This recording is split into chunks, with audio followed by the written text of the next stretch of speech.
So what did we learn this weekend? Penn State, Ohio State. Penn State loses 38-14.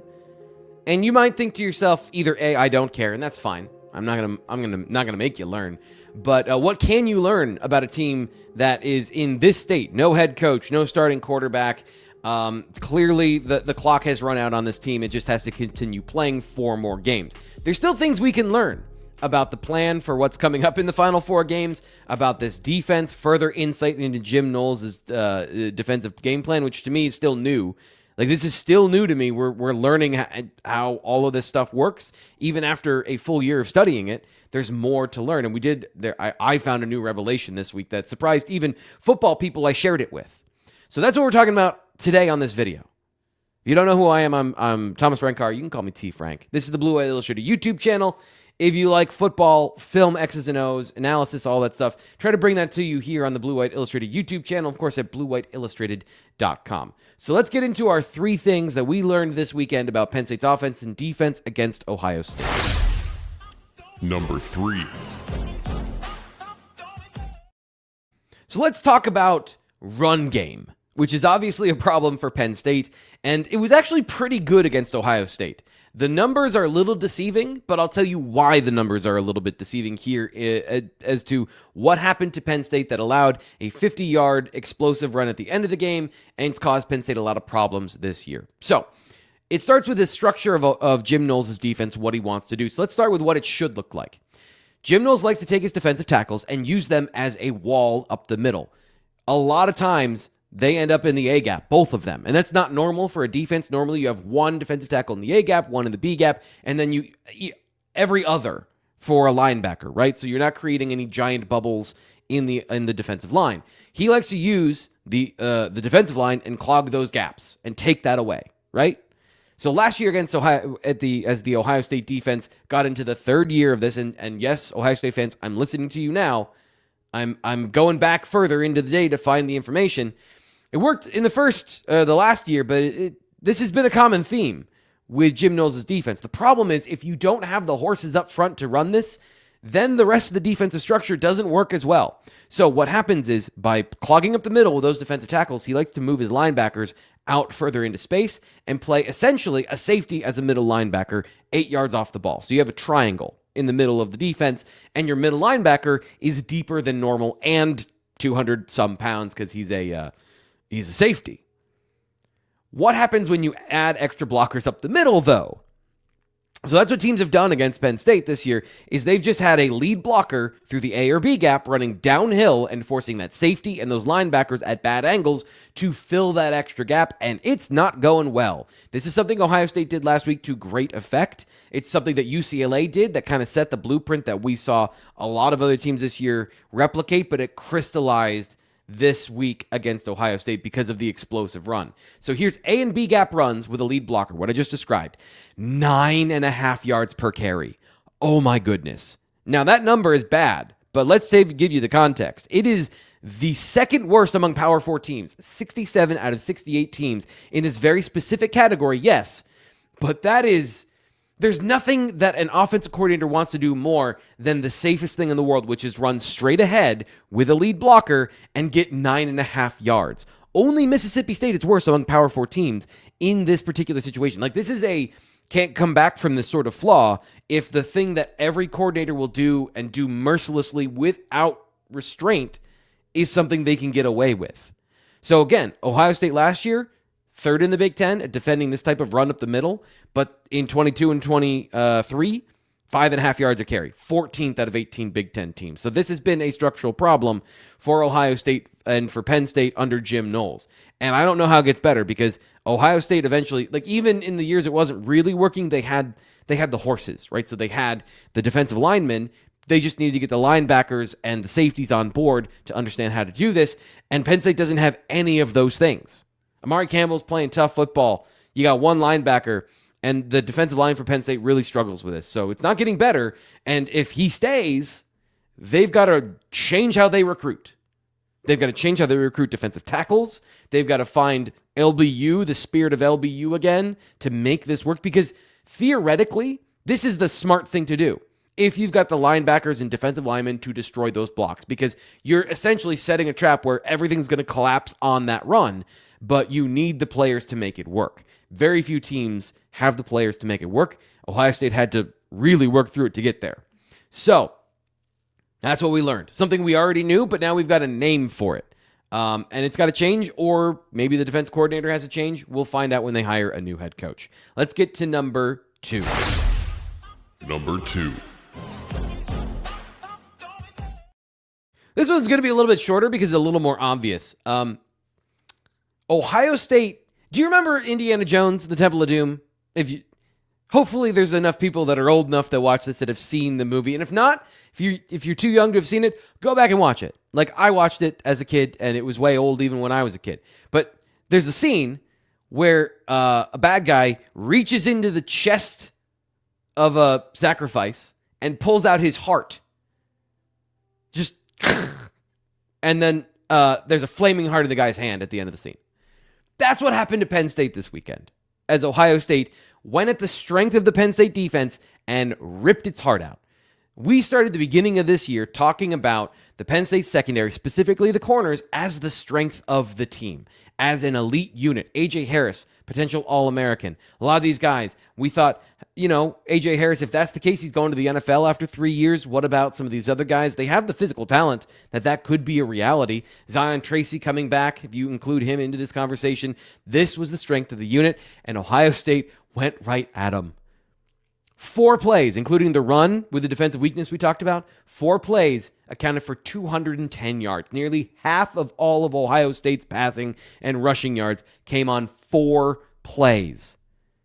Like, it was, I almost say it was disrespectful the way they did it as well. So let's talk about this too, because how they did it matters here, because people on the message board were like, why is Penn State playing so much man coverage against these players? Because it was one-on-one down the field. Zion Tracy on the first play, one-on-one with Carnell Tate. How can you let that happen? Well, here's the thing.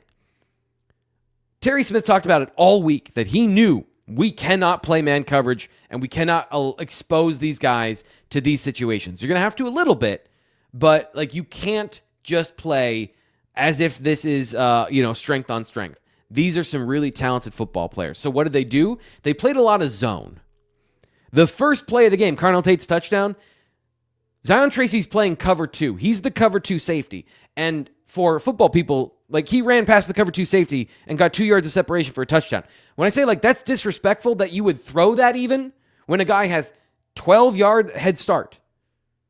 Because that's what happened in this. Penn State's secondary, their corners, the best players on the team, were given a head start in zone coverage, and their responsibility was to cover that deep. So, like, their job is to bail into coverage, right? And they didn't for some reason. I don't know why. That's, technique-wise, I don't know what this defense was teaching them specifically in those situations. But if you're playing cover 2 and you're the cover 2 safety, your job is to never get beat deep. Never have anyone deeper than you at any time. Deeper than the deepest. They've talked about that all year. And then suddenly, you have Carnell Tate 2 yards past your deep half safety for a touchdown. It's just, there's no defending that. There's no scheme that stops that from happening. And part of it is, just talk about it honestly. Zion Tracy's 5'10", 190. Carnell Tate's 6'2", right? You have Jeremiah Smith, 6'4", 224.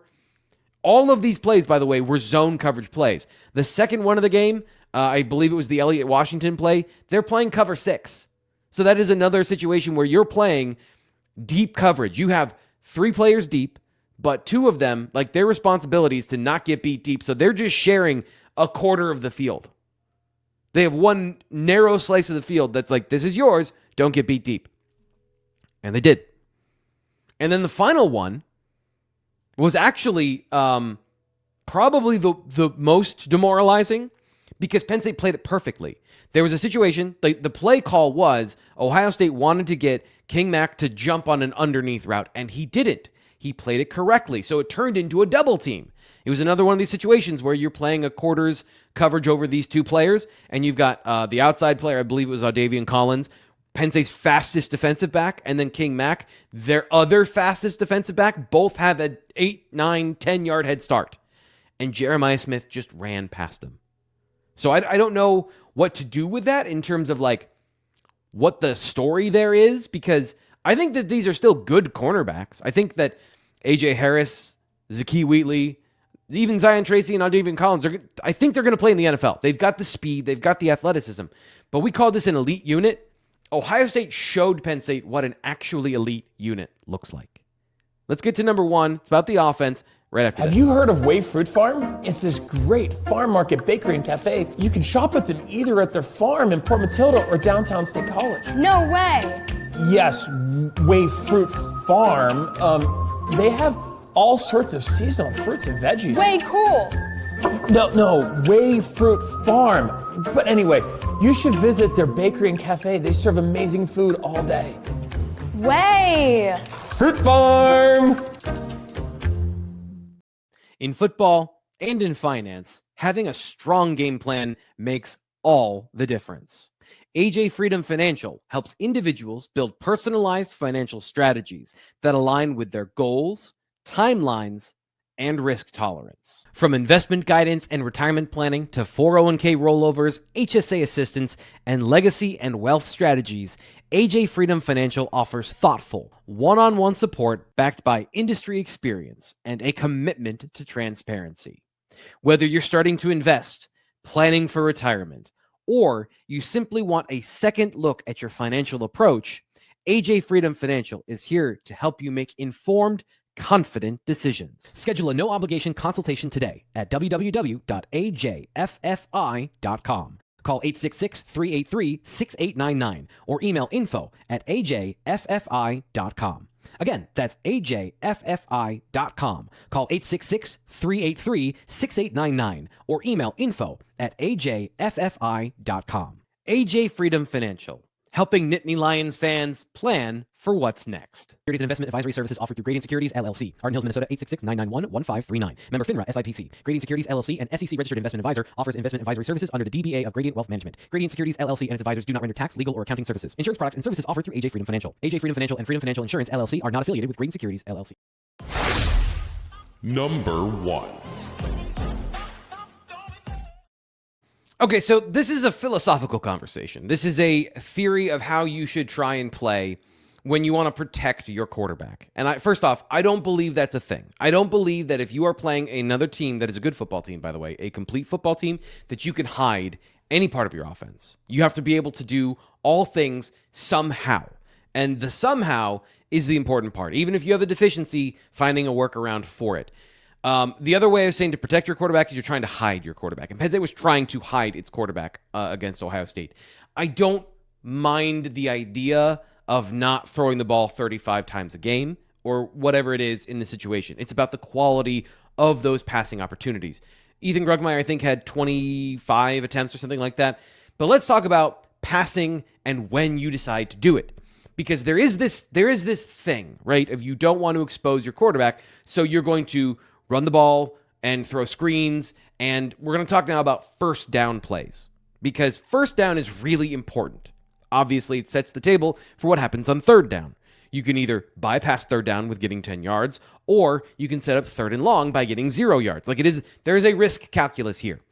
But what I think that fear of throwing the ball and getting 0 yards and it being 2nd and 10, setting up an easy situation where it's third and long, it only looks at the negative possibility here. So Penn State tried to avoid that against Ohio State. And we're going to get to the cause and effect of that. But let's get to what they did on first down here. So if you look at normal situations, Penn State had 24 first down opportunities. We're going to get rid of the garbage time and 2-minute warning ones. We're going to look at just the ones where it's not obvious what has to happen on first down, where there's a little bit of the offense has the advantage here. Most teams, almost all teams, even good teams that like their quarterback, they run on first down. They really love that 3 yards on first down to set up 2nd and long. Penn State threw 7 times on normal situation first downs out of, I think it was 18. So, close. They're still trying to be 50-50 here. But if you take away the screen passes and the passes 34-2 jet dumbass play, which, by the way, check out my social media to see what I mean about that, where you have Liam Clifford throwing the football. Do you know how many times Ethan Grunkemeyer got to throw on first down? 2 times on first down. And here's why this matters to me. Because first off, it's a surprise given that everybody runs on first down and most teams aren't blitzing on first down. Do you know how much Ohio State blitzes? And these are all rhetorical questions. Sorry, I hate doing that. Ohio State blitzes less than 20% of the time on first down of any kind of blitz, run or pass. Out of 185 times they've seen first down this year, they do not send blitzes at the offense. Now, part of that is they're talented enough to take away whatever they want. They're going to play even, and they're going to be disciplined in those situations. They have the luxury of doing that. But you got to try, in my opinion, because this is giving the quarterback the best advantage because nobody knows he's going to throw. On third down, everybody knows that he has to throw. If you don't convert third down, you stop playing football on offense. It's over. So the stakes are higher, and you're in third and medium or third and long anyway. Because that's the thing, is like once you show the opponent that you're not going to throw the ball on first down, they don't have to protect it and they can attack the things you are trying to do. So you get third and long anyway. And here's the thing. Not trusting Ethan Grunkemeyer, despite being in third and medium or third and long, he did pretty okay. He went 5 of 8 on third down. He had 5 first downs. It wasn't like he threw a bunch of completions that didn't convert. He went 5 of 8. Now, yes, did he get sacked 3 times in those situations? Yes, but you put him in this situation by not giving him the opportunity on first down. And yes, I know that, I'm not mentioning what happened on those 2 plays because he got sacked on one of them and the other one was incomplete, but he only got 2 chances. If you just took the 2 sample size situation from the third down stuff, he still got sacked 3 times and they still had to punt 3 of those times. Give him more opportunities with a better situation. Less probability of a blitz, a higher probability of a 4-man pass rush, which we saw did not get home very well in those situations. And I know that here's the upside. This is my point, is the upside is, yes, the risk of not completing the pass. You can scramble on first down. You can still get some yards if the quarterback scrambles. But if you throw a pass, the average pass is about 7 yards. Let's pretend nothing happens on second down. The world blinks and it's over and nothing happened. You're still in 3rd and 3, which, by the way, you can run on that down. So you don't have to throw on that down. And I'm not saying that you have to chuck it deep on these plays, but throwing the ball more in these situations, in even play situations, is an advantage that offenses generally don't take enough. And I think when you do this, it's the sign of a bad football team. And Penn State, let's be honest, talented or not, is a bad football team right now. They've lost 5 in a row. This lack of confidence in the passing game, I understand it. I sympathize with it. But if you see, throughout the course of the game, Ethan Grunkemeyer's having some success on third down, and he's converting some plays for you, give the kid a chance. That's all I would like to see. Against Indiana, I would like to see them throw more on first down. Give him a chance in even situations. And if it doesn't work, you can still go back to not letting him have the football. We're, again, rearranging the deck chairs on the Titanic. Fair enough. But I'd like to see it, please. This is one of the reasons why it's so frustrating to watch this offense. Because those are the decisions that are being made in situations where you can potentially make a positive difference, but you're deferring the risk until you absolutely have to take it, where you have the worst chances of actually completing it. And by the way, 64% on third down is pretty good. So hopefully they don't learn the wrong lessons from that game and they allow him to throw the ball a little bit more. Those are our 3 things that we learned from Penn State and Ohio State. Indiana's coming up next. We'll have the BWI live show on Tuesday, Wednesday, and Thursday. We'll have a full week of coverage going into this game. Buckle up. There's 4 of them left. We'll see what happens over the next month. I'm Thomas Frank Carr. We'll talk to you later here on the Blue White Illustrated YouTube channel.